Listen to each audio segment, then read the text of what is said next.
This gold cross is an heirloom, lovingly passed down from a grandma to her grandson. He now wants to take it and turn it into an engagement ring. That's where I come in. It starts with the design, which is then 3D printed into a wax model. In order to cast this wax model in gold, it first needs to be sprued up.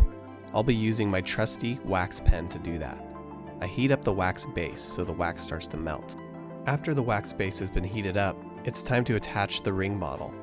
The ring model and the wax base are both fused together using that same hot wax pen. After it cools, they're joined together. At this point, a 3-inch flask is added to the wax base.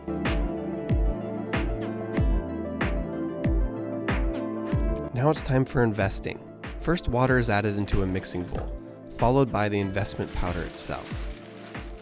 The investment powder is weighed out to ensure that the ratio of water to powder is just perfect. The investment powder is then poured into the mixing bowl with the water, and it is all whisked together.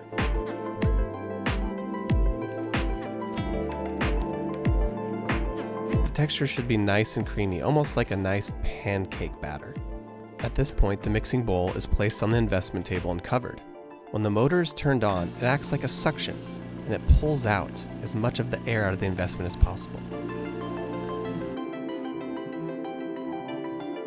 After a couple of minutes, the investment table is depressurized. At this point, the lid is removed, and the investment is poured into the flask.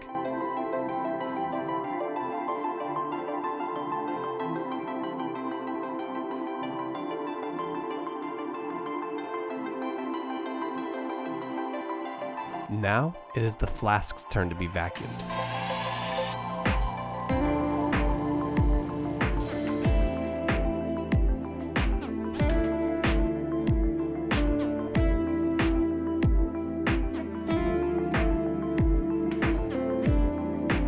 The flask will need some time to harden, so in the meantime, I'm going to pre-program this burnout oven. The furnace is programmed to ramp and to hold at certain temperatures to ensure a proper burnout cycle. After a couple of hours, the investment has fully cured and is ready to be placed into the oven. At this point, I take the heirloom cross and I pull out all the diamonds that are in there. We're going to be using the gold for the casting, and the diamonds we'll be using later. To ensure a clean casting, fresh 18 karat gold alloy will supplement the gold from the cross. And that cross is looking just a little bit big for the crucible, so I pulled it out and I broke it into a few pieces. Now that the burnout cycle is complete, approximately 10 hours later, the flask is carefully placed into the centrifuge directly behind the crucible. Now the fun begins. It's time to melt down the gold and cast this ring. The flame from the torch is directed evenly around the crucible, slowly heating up the gold until it achieves melting temperature.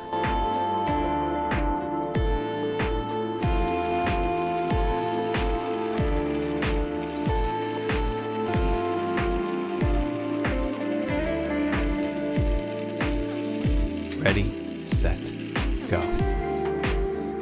The force from the centrifuge sends the gold flying into the flask.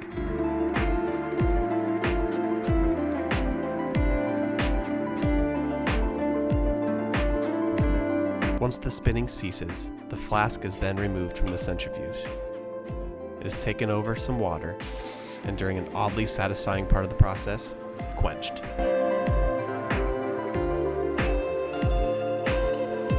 Once the investment has been broken up, I can now reach into the water, fish around for that ring, and see how it turned out.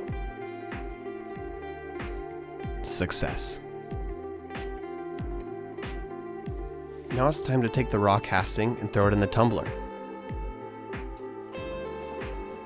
The tumbling machine is perfect because it uses magnetic little pins. These pins can get down into all the nooks and crannies in the ring, places that would be nearly impossible to polish up. After tumbling the ring for about 10 minutes or so, it's time to take it out. And while it still looks dull, it at least looks gold now. The button is then separated from the rest of the ring. This is the excess gold from the cast. Next, I take a ring file to the spot where the button was cut off. This blends everything very nicely together. A sanding disc is then used to smooth everything. This is followed up by a steam cleaning.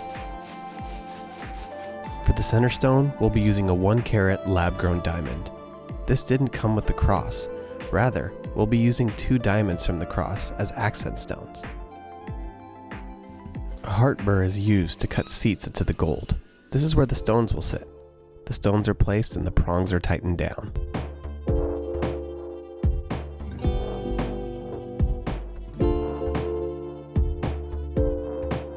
Finally, it's time to set the center stone. I'll use a setting burr to cut into the 4 prongs. I'll then gently place the lab-grown diamond in the center and take my stone setting pliers and pull the prongs gently over the diamond. After the stone has been set, a file and a cut burr is used to smooth down the prongs so they don't stick up too much.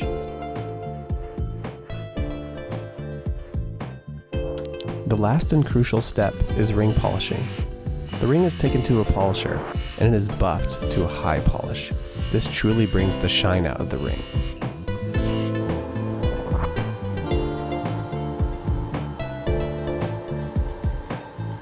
After polishing, the ring is placed in an ultrasonic cleaner to remove all the polishing compound.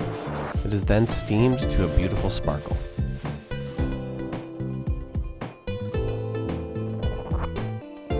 And there you have it, the completed ring. Such a fun project to be able to take a family heirloom like a cross and turn it into something like an engagement ring that can be used for many more generations to come.